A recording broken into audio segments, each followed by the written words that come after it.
Howdy folks, I'm Doctor McFarland and welcome to the live stream tonight. It is Tuesday of October 24th, 2023. And I did not have tacos tonight. I had hamburgers, which is fine. Let me get out of preview mode here. Maybe go back to live mode.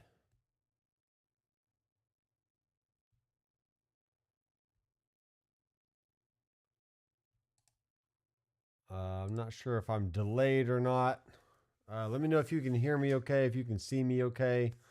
My cameras are turning on fine, but I've redone my rack and I have a little USB hub right here that may or may not be seeing the cameras correctly. So I'm just using my little webcam up here, and I can go ahead and turn that one off.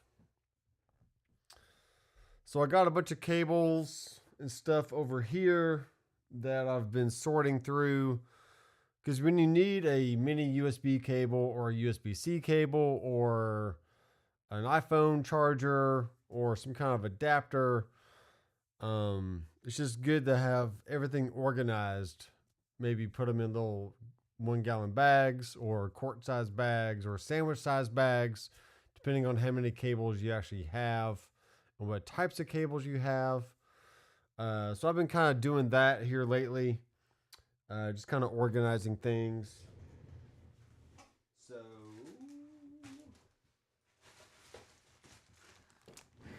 So for instance, these are tons of, ooh, I like that sound. Pretty cool. These are USB type cables and extenders and all kinds of stuff. And then this little bag has mini USB and a few iPhone charging cables in here. So for anybody that shows up to the studio that has an Android phone or an iPhone, I should have you covered as far as charging options. I'll throw that in there. Probably maybe after Wednesday, I'll make some more videos. I'm kind of uploading and scheduling some videos I've kind of reused in the past for the rest of this month of October. And then November, I will start fresh with a new batch of videos on Towmaster Pro, Headrush, AxeFX 3 over here with the FC12 foot controller, and all that is working pretty good. Francis is in the house, so hello Francis. And Gavin is also in the house, and he can see and hear me, so that's good. I'm seeing a delay on my screen.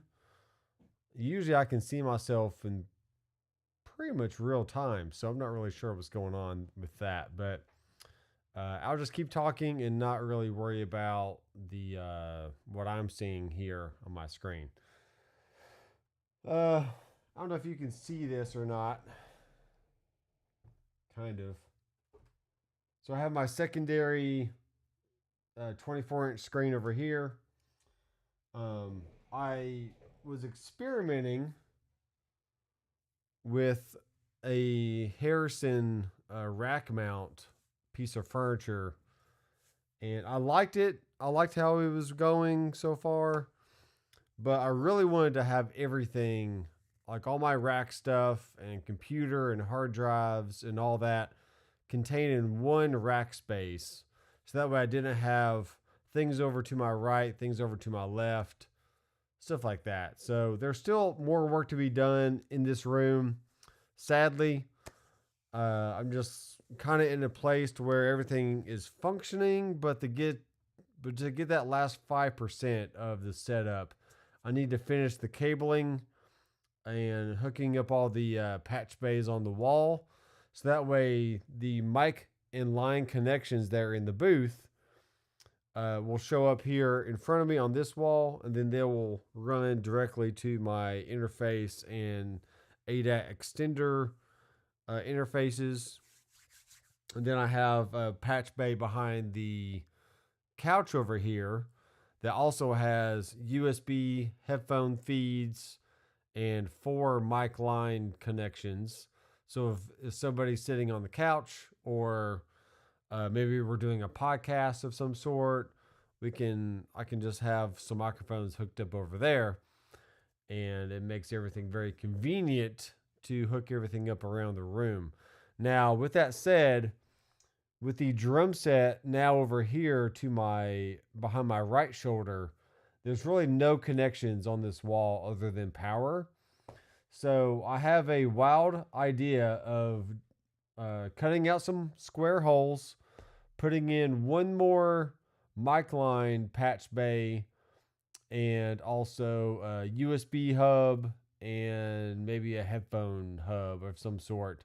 So that way I can run the drums. I can do 4 channels of drums, kick, snare, and overheads, or the cymbals, and that would be audio. Or I can plug the drums in via USB, and that will feed over directly into the computer. And then I can use the drums to trigger Steven Slate SSD or Superior Drummer or Easy Drummer, stuff like that. And apparently you can also record 12 channels of MIDI into the computer as well.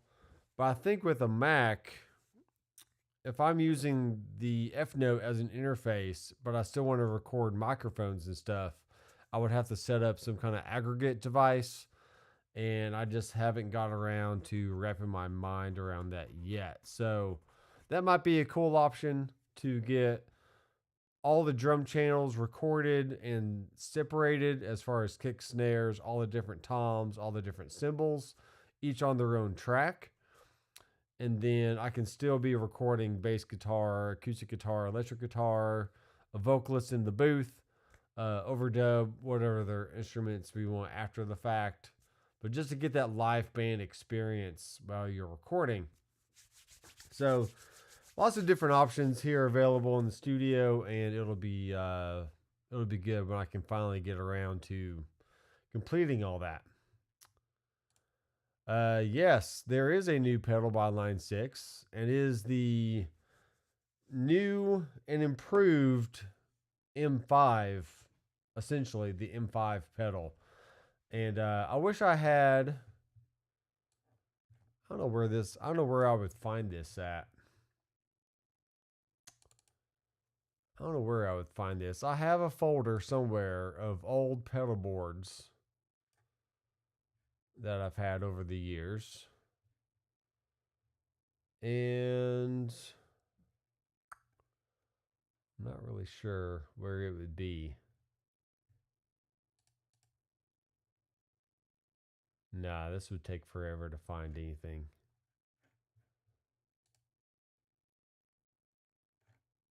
I have somewhere some pedal board pictures.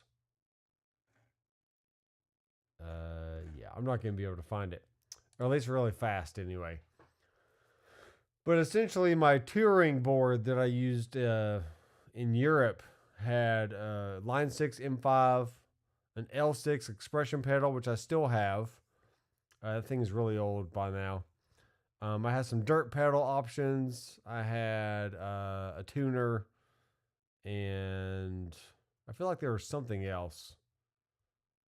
But essentially, the M5 allowed me to use multiple sounds on the pedal board just with one pedal. And that's essentially what Line 6 is recreated, is that workflow of you get all the effects that Line 6 has ever released, but you only get it one at a time. So that's $300 if you really are into pedal boards and you want one pedal that kind of does it all. But as Steve Sterlacci mentioned in his video today, that maybe for another $100 you could just get a used HX Stomp, and depending on how big of a area you have left over on your pedal board, you could probably fit an HX Stomp size pedal on there. It's about the same width as 2 Boss pedals essentially, and yeah, I don't see buying something for $300 that you can only get one sound at a time versus the HX Stomp that you still have three switches that that you can use for presets, scenes, or stomps, and you have up to 8 blocks that you can put in a preset. So anyway, there's just more and more options these days to add delays and dirt and all kinds of stuff to your guitar. Now in my more mature age and experience, I prefer just having an all-in-one solution, whether that's a headrush or a helix or a Kemper or a fractal, Toemaster Pro, Quad Cortex. So that way you don't have to deal with cables, you don't have to deal with separate power supplies. You just show up to the gig, pop your unit on the stage, and plug it in and start playing. So that's the way it is, folks. So I was looking at the new, and this live stream is going to be relatively short. I have a lot to do either tonight or very, very early in the morning. And I stayed up way too late last night getting my rack all situated and organizing cables and stuff. So I need to go to bed. But I do want to get on because it's Tuesday and talk about some gear and just have some fun. So I'm going to move all this over to this other screen here. And so that way I have in front of me a web page I can look at. And what we're going to do is go to Kiesel.com. So what prompted this little idea is Philip McKnight did a factory tour of the Kiesel shop over there in California. And back a few months ago, I had received my 7-string, but it was actually damaged. There's a little spot right underneath the bridge area that was basically chipped, like either the finish chipped or the wood itself chipped and the finish or something. Anyway, it wasn't perfect and it's not what I paid for, so I shipped it back and they offered to fix it for me. And it's been just as long as of a wait almost as it was when I waited the first time just to get the guitar the first time. So not a big deal. I mean, I have tons of guitars and I'd rather have it done right versus them trying to rush it through and all that stuff. So Philip McKnight technically now has a signature guitar through Kiesel, and it doesn't have his name on it or anything, but it is a set of features that he kind of put together for his own guitar. And then they kind of approached Philip and said, hey, do you mind maybe doing your own signature type guitar for Kiesel? So that way when you go into the builder, you're saving some money because a lot of the features that would be upcharges are now included in the base price. So it's all very, very cool stuff. Let me see. Let's go and change this kind of deal. That'll work. So you can still see me over there. Yeah, that'll be fine. Let me move my comments over here on this screen so I can see what's going on. How's that going to work? All right, that's going to be fine. That is going to be fine. So what we're going to do is go to the builder.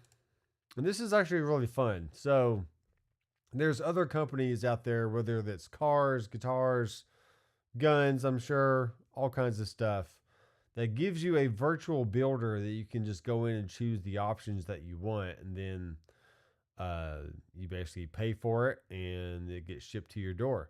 Now, there is a Halloween sale going on right now. So if you see anything that just really catches your eye, it's like, hey, that's really cool. then maybe go on and take advantage of this while you can. But there's pretty much deals all throughout the year. Father's Day, 4th of July, Halloween, Black Friday, Christmas. You know, they'll take different features and they will mark them down or just make them free. So we're going to go in here and choose the Philip McKnight. And yes, we're going to switch it over. So there's a volume and a tone and a little toggle switch right here that makes the neck pickup instead of a humbucker, it turns it into a single coil. And I think when you're on the bridge position, the switch actually adds in the neck, possibly. I don't remember. Let's just go through here. So you first of all need to just choose a model. Just choose a model. And we have the Philip McKnight specs. Now you can choose right-handed or left-handed. I'm obviously a right-handed player. And our scale length is going to be 25.5. So that's going to be your typical Fender style scale length. And you always have a free case, the Black Ultimate soft case, which is actually very, very sturdy. But you can have a $100 upcharge to get the Black Tolex hard shell, which I don't really recommend. I mean, that would make it $18.99 instead of $17.99. So, so for body wood, you only get the option of alder because that's the model that we've chosen. So we're gonna be confined a little bit to what we can choose, but we can still go in and choose different colors. So we got British Racing Green, Surf Green, we got Tropic. I'm really not sure why we have those colors. We should have more colors than that.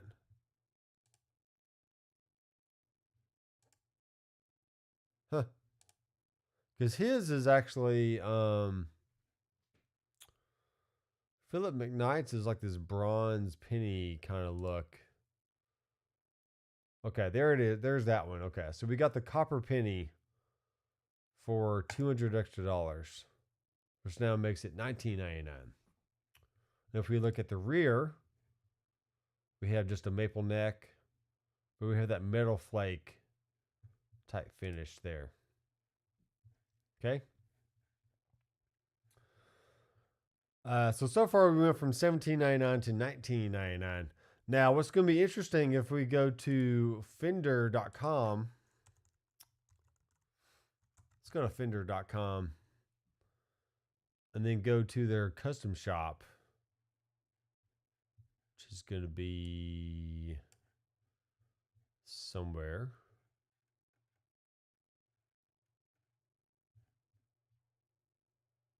Yeah, the mod shop.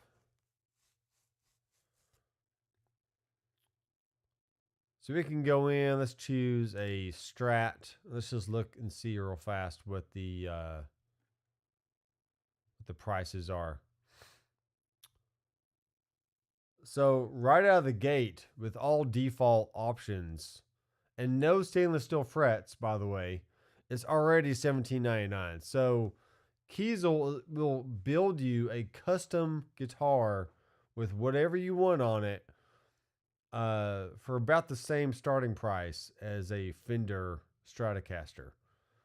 Okay, I know there's Mexican made and there's the Player series and there's Squires and you don't have to pay $17.99 for a Fender, but if you want to get custom options, so here's like a Mocha Burst kind of deal.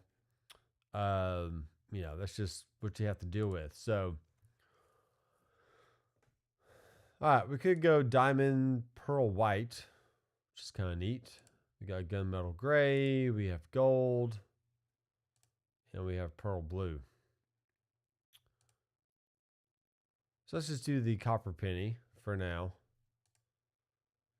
And the logo, we can make it Drop Shadow Metallic, which I think is really cool.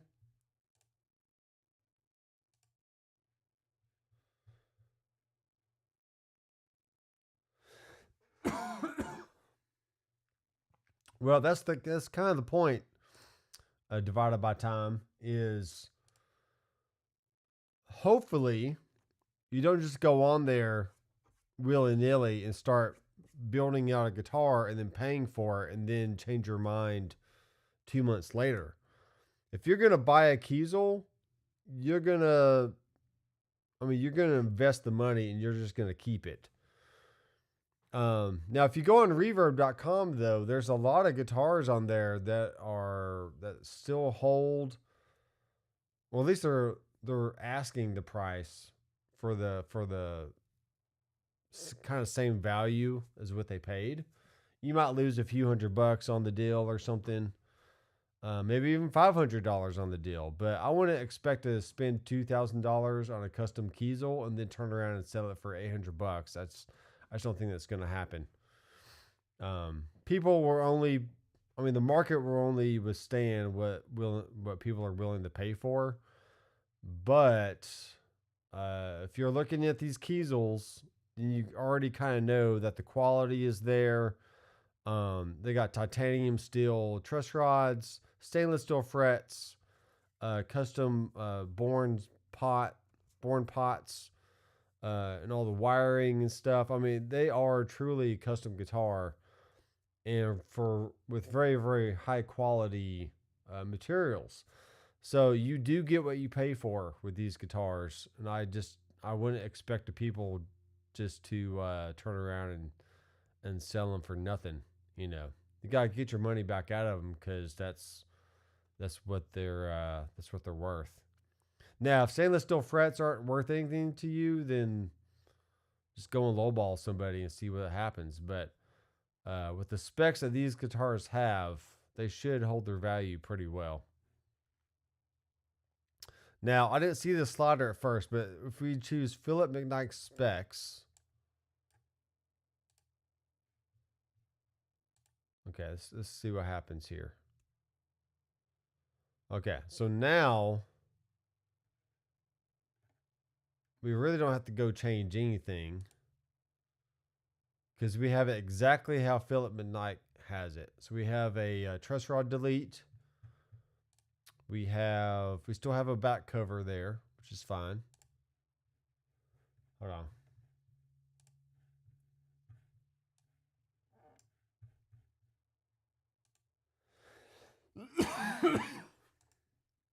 Okay, hopefully that muted. If it didn't mute, then I'm sorry, but I was feeling a tingle in my throat. So we got top coat here, so it's just a clear gloss. We have some neck options, which is a one piece. Okay, well, if you turn off the specs though, then we should, maybe not. Maybe we can't choose more than one piece neck. 22 frets, standard fretboard radius, 12. Inlay shape, it's just dots, just normal stuff. Inlay materials gonna be mother of pearl. The frets are gonna be stainless medium jumbo frets and a tungle neck. And we can't change the head shape. So really not tons of things you can change if you're really looking to get Philip's actual specs on his guitar. But that is saving you money overall. So if you don't want to go with the bronze penny or penny whatever metallic finish, they'll save you $200 and some change. So out the door, you could get this for $17.99. But we are going to electronic sale. So from here, we could upgrade to humbucker single, and it would look like this. Or you can just do 2 humbuckers. Now, what's really important about the pickups is you can actually click on the specs You can see exactly what the EQ looks like and the resistance value. So this is going to be 13, which is going to be pretty hot. It's going to be in your Jeff Beck territory. And then the beryllium is going to be 8 ohms resistance. So it's going to be way less in volume. But it's going to be in the neck position. So it's going to give you a very warm sound. I have never tried a Tom Anderson or a Sir, but I know that they are in the same price range. More expensive Nash might be in that. Yeah, Nash guitars can be around the $2,000 mark. Anything that's custom like this, I mean, you just expect to pay, no less than $2,000 for something. Now, hardware options. We'll keep it chrome. We could do black. That's a free option. But that's also for the Halloween thing as well. Because usually black hardware is $40 in price. Where is my hardware? I want to look at the bridge. So the fixed hip shot bridge is included, but usually I want some kind of trim system on there. And they have a 2-point Godo tremolo, which is pretty nice. So right now we got $18.99 over at the mod shop.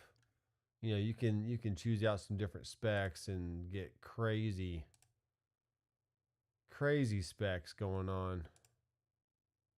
So now that's $18.49 just by changing to a 2-point deluxe synchronized tremolo. $18.49 versus $18.99. So you can change the pick guard if you want. You can do black, which I'm not a fan. You can do white, or you can do white perloid. You can change the knobs if you want to. Maybe if you wanted to do chrome. You could do chrome. It looks like there's a bug because they're not showing up. Weird. One thing that playing Kiesels now have sold me on the Elixir 10 to 46 gauge strings. I really like the feel of the Elixir strings. And I think come January, when it's time to restring a few of my guitars, I'm definitely going to just go with Elixir. And those strings should last me literally all year. Because I have so many guitars. I don't have tons of guitars, but I have, more than a few. And so therefore I don't play any one of them, just all the time. I kind of go through the whole range of guitars and play them kind of equally if I can. So therefore I don't wear the frets down as fast. But with stainless steel frets, I don't have to worry about that. I can literally just play for hours on end every day and never worry about the frets wearing out. So that's good. Maxim's in the house. He says, hello, I need guitar for metal and shredding. What is better, Ibanez, Prestige, or Kiesel? Ibanez Prestige. I'm not too familiar with Ibanez.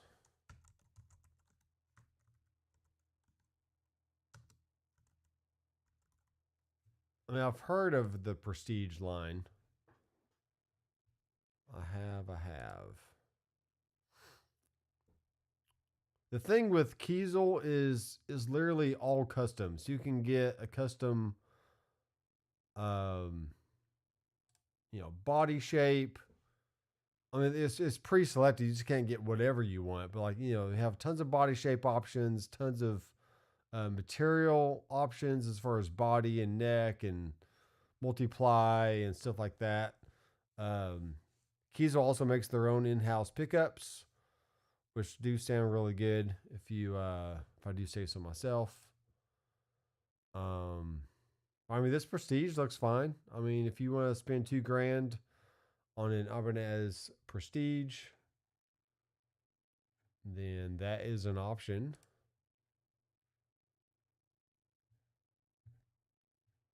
I assume they have stainless steel frets on them.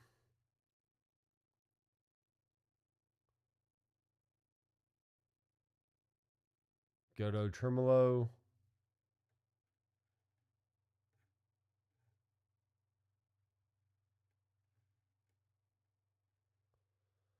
This one looks like you can have a lot of different pickup options, which is cool. So it also has like a little mini toggle in there. So yeah.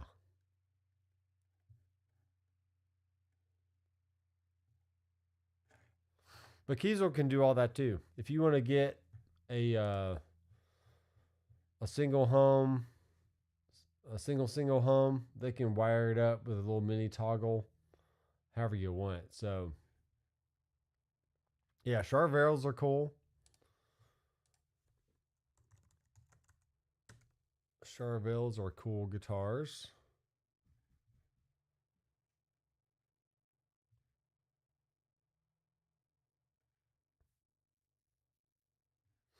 I like this purple one.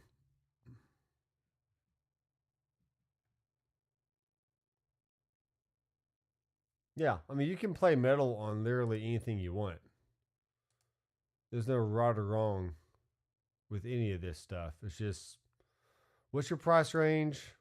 How do you want things to look? This gives you a Floyd Rose option here. But then you got to deal with Floyd Rose.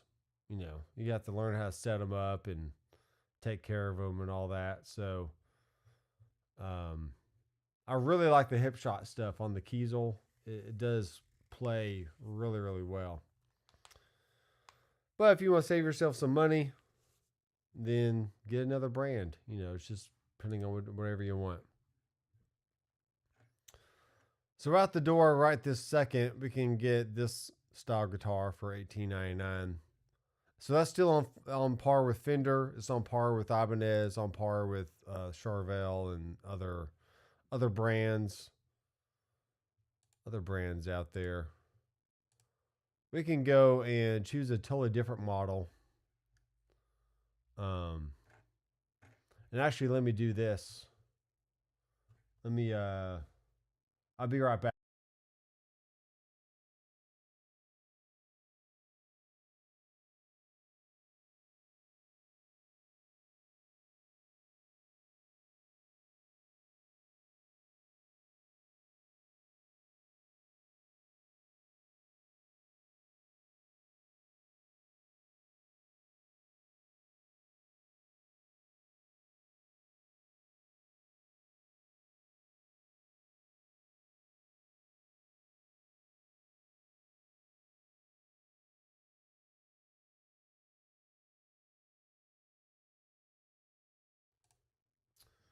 All right, folks, I am back, and this is the Kiesel guitar case right here.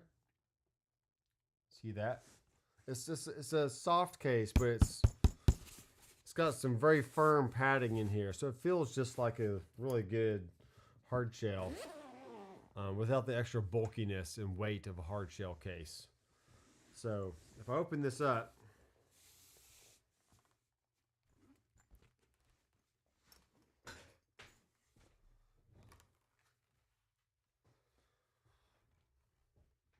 so this was a A2 run that they just completed through the month of August and September, I think. And so it's an A2 body shape. It does have 2 input jacks. So one on the back, and then they have another one here on the side for your more traditional guys that just want the traditional jack where it usually is.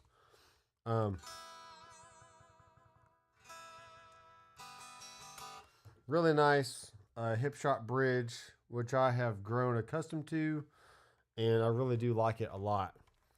I got some red inlays here, some circle inlays, and this is an ebony fretboard, but it's not a Richlight ebony fretboard, so it's not like totally black, but it does have some figure in it and some coloration in there, which is really neat.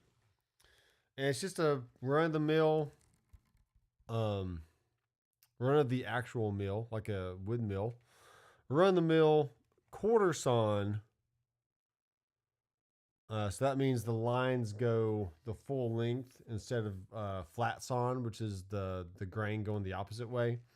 So this is a very sturdy quarter sawn neck. It's a maple neck, and it just sounds really good. So,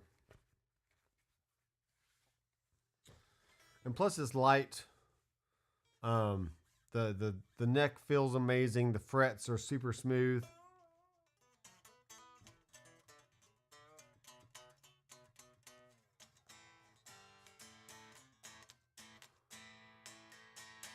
So yeah. So the Kiesel that is coming, that I saw in a video today was, I saw the body. I was like, I'm pretty sure that's my body. So when I sent it back to them, they had to refinish the body. But I emailed the head repair guy there, and he said that it's being rebuilt today, as in they're putting the neck back on, they're putting all the hardware back on, making sure it's all set up nice. So it should probably ship out later this week or early next week, and I'm fine with that. So now when I get the 7-string here in the studio, I will probably do some chugging, probably do some relearning of some chord voicings on the bottom strings to incorporate the extra 7-string. Or there's other tuning possibilities as well. Like you can do B standard, or you can do drop D, drop, literally all kinds of drop tunings if you want. So,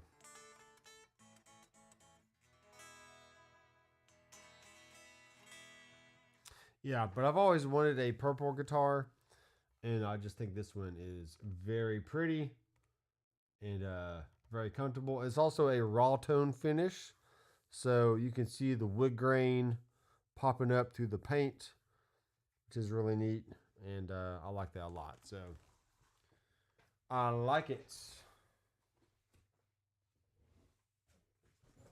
Get my case figured out here.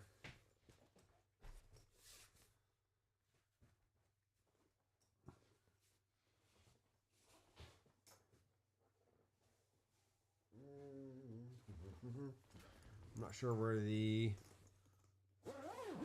zipper is.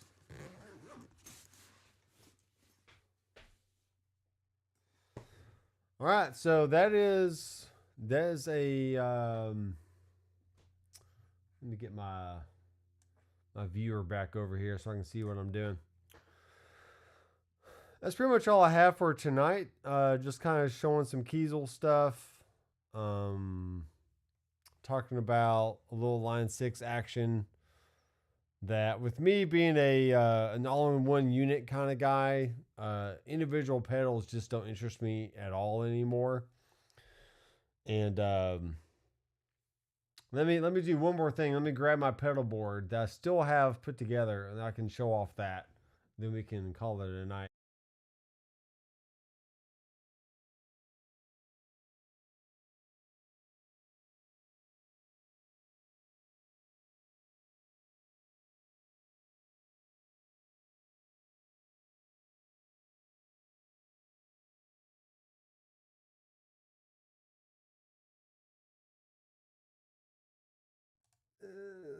All right, I'm back. And better than ever. Or something like that.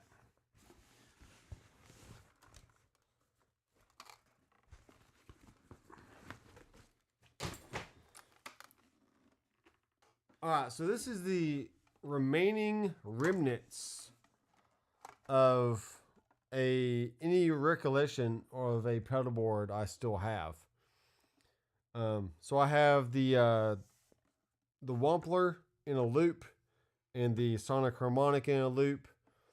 and I have different delays and reverbs, and I have 2 switches assigned to turn on the loops that these are in, so I can engage these pedals within a preset or stomp mode or scenes. And this is the L6 pedal that I toured Europe with back in 2014, and it's still going strong. And I basically just use it for the wall sound in the HX. And yeah, so this all fits on a Trace 3.1 pedal board, and it does have, looks like I need to reattach some of my sticky stuff here. Kind of keep all them cables in place, man. So we got the True Tone One Spot Pro CS6 Pure Isolated Power. So this is technically just powering the HX effects and the 2 dirt pedals, and it does it beautifully. And then I just take one IEC cable and I plug it in right there into the power supply, and everything turns on. You can get custom patch bays for these pedal boards that will include an IEC and ins and outs, USB, MIDI if you want, other things. I never really got into that, but you can add that if you want. And really, I mean, HX Effects is such a good bargain for what you're getting that I probably could take the other drive pedals off and just have the HX Effects and the L6 expression, and then use this with any amplifier that I need to plug into, whether that's a Boss Katana or the Quilter amplifier that I have over there. And yeah, so it's just an option for a pedal board. And that works just fine. But I still prefer all-in-one units. So I got the head rush over here in a rack. I have the ToneMaster Pro on top of the rack. And then I have the Fractal AxFX 3 with FC12 foot controller over to my left. Now this week, actually on Sunday, I did sell off the FM9. I bought it a few months ago, and then I basically just decided, essentially the ToneMaster Pro wrecked everything that I had planned. I saw the ToneMaster Pro come out. I was like, yeah, I like that unit. I like the way it looks. I like the way it sounds. I'm going to go ahead and buy that. So I essentially sold the FM9 to fund or to pay off the ToneMaster Pro. And I got more guitars over here I need to sell and whatever else. Let's check the comments here. Francis is saying, I started selling off most of my individual pedals. I only have 8 or 9 left since getting the Prime. Yep. That is so true. Are you picking KU over Iowa State this year? I usually kind of go for the Jayhawks if I can. My mom's side of the family grew up in Kansas, and we're all big Kansas fans. So I'm sure Iowa State has a great team. I don't know. But I am looking forward to watching some basketball. And yeah. I like watching the Titans play or just any kind of football. But the Titans they're finicky. They win one week or they lose horribly the next week. And, they need to do some changing for sure. Francis says, do you still have your FRFR speakers? I have a Laney LFR 12 over here. I did sell off my my Headrush 108 speaker. I think it sounded decent overall, but the majority of time I just listened through my my studio monitors and or just headphones. And I didn't want to have the Laney and other FR options. So I opted to sell the 108, and honestly, the Laney blows it away. I mean, it just sounds so good. It sounds like a real cab to me. The 108 had some weird intricacies with it that and it wasn't any better than playing through studio monitors. So I didn't decide to keep it. But it is it's a good small lightweight option if you need a FR speaker. They are highly recommended. It just wasn't right for me in this time of my life where I don't play out. I just either play with headphones, studio monitors, or even go effects return of a real amplifier. I do like that kind of option as well. So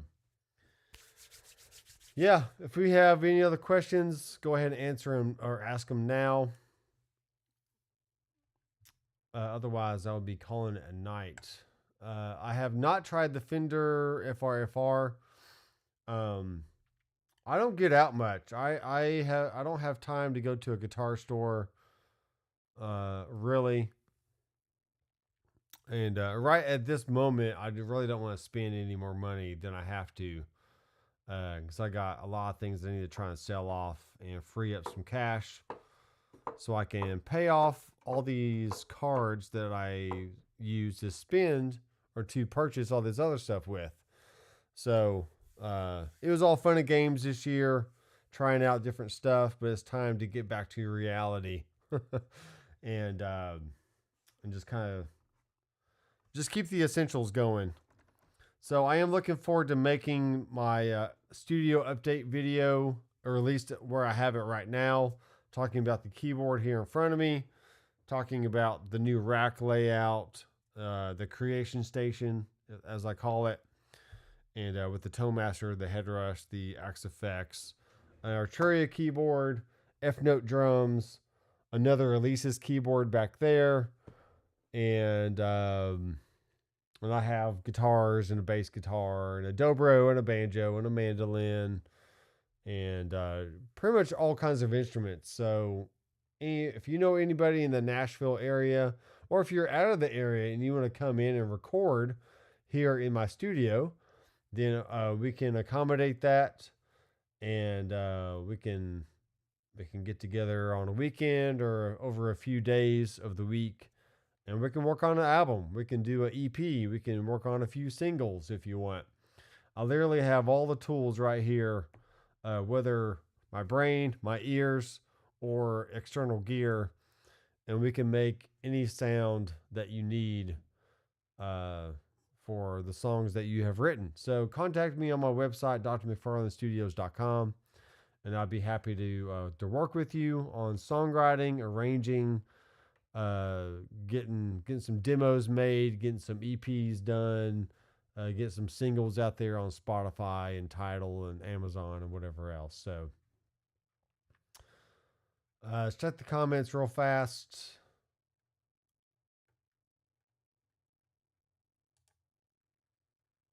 Andrew was asking, will you buy the new Helix? Probably not.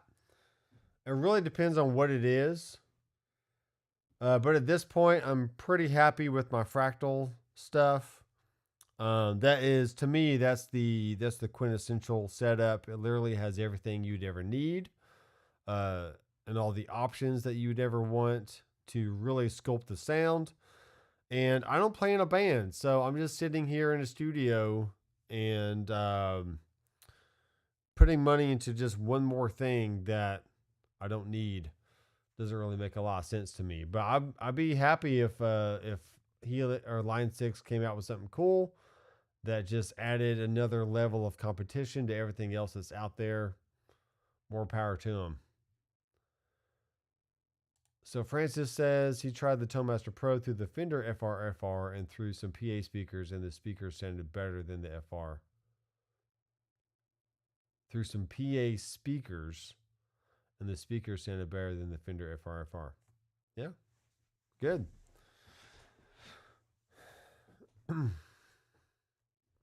I think you or somebody else was maybe posting about trying the QSC speakers versus the Fender. I don't remember if it was you or somebody else, but that is there's just all kinds of good options these days.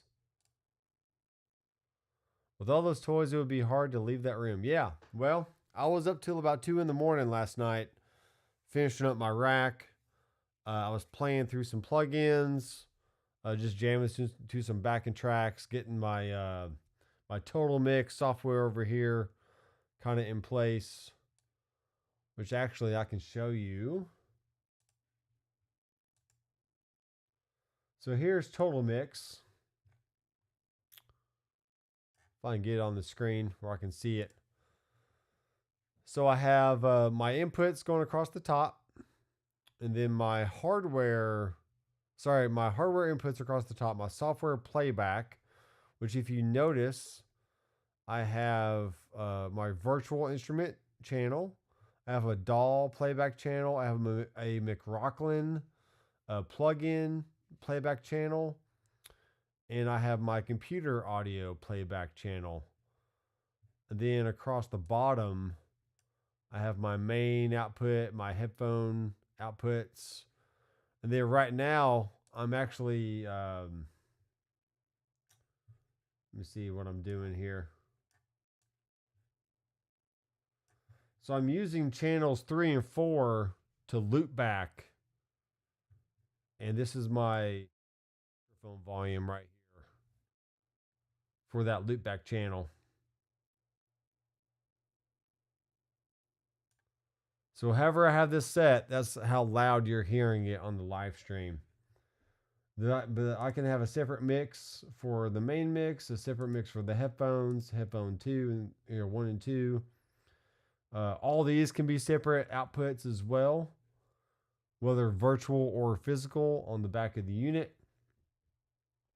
More than likely, I will use 2 or 3 of these stereo outs to go to my headphone amplifier down here. So that way I can have a few different cue mixes available for singers or whatever artist is in here. Because maybe the drummer wants to have a separate mix, the singer wants to have a separate mix, the bass player, they usually just share a mix with me because I just like a little bit of everything. And I can add reverb. Let's see here. Check. I'm not hearing that. I'm not hearing it. Check. Maybe you can hear it now. I got some reverb going on. So, don't want to make it too swimmy. Not too swimmy in here.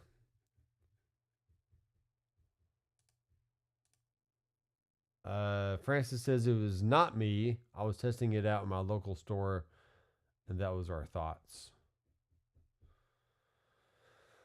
Yeah, I mean, it really just depends if you are, if you're a bedroom player, I say just play through studio monitors because what else do you really need if you're just a bedroom player? But once you start wanting to get out and about outside of your house, maybe at a jam session, at a maybe like the local club or the local bar, maybe you have the option to play on stage somewhere. You need an amplifier solution. Then, yeah, having some kind of FRFR, or really, I really just like having an amplifier with an effects loop, so that way I can use the effects return of the amp, and that way it becomes my power amp in my cab, and now my my digital unit is my effects and possibly amp modeling as well.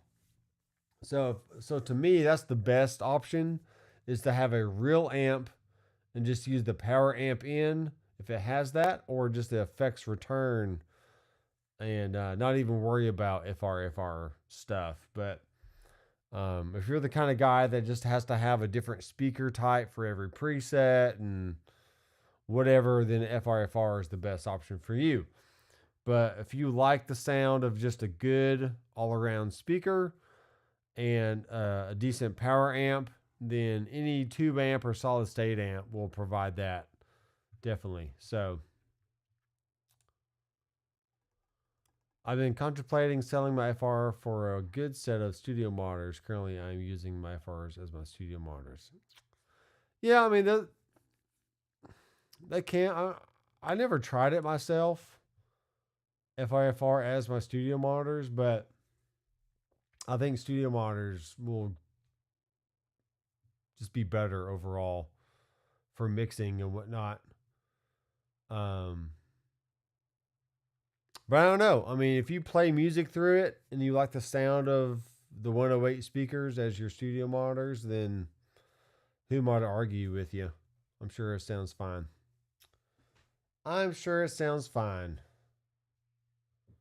Yeah, it's great having the stereo spread going on there. It's definitely fun hearing the ping pong delays and all that. So checking some stuff now. Okay. Yeah, my night got away from me last night, and I just stayed up way too late. I definitely shouldn't have. So now I got to wake up really early. I was working on a mix here in the studio, and trying to get some video material hashed out. So in the morning, I got to wake up, shoot some video footage, edit it, upload it to YouTube, and hopefully everyone likes it, because I'm probably not going to redo it. And then it's going to go out to email blast this week, featuring some new plugin bundles from Harrison and SSL. So if you're in the recording world and you want to check out some cool plugins, then go to harrisonaudio.com or solidstatelogic.com and check out the bundles there. And yeah, we're just going to keep rocking, guys. So everyone, thanks for watching. I feel like I'm dialing in the studio every week. I'm just changing things here and there when I can.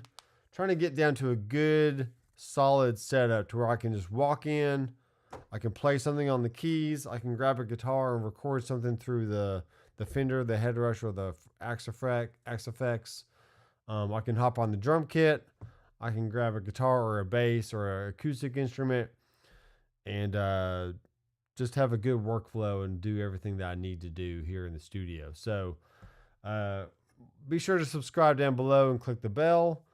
And I will be releasing some update videos on the studio here in the month of November. And also showing off some other videos on the Headrush, Fender, and Fractal. So thanks, guys, for watching. I'm Dr. McFarland. I will see you in the next video. Keep rocking.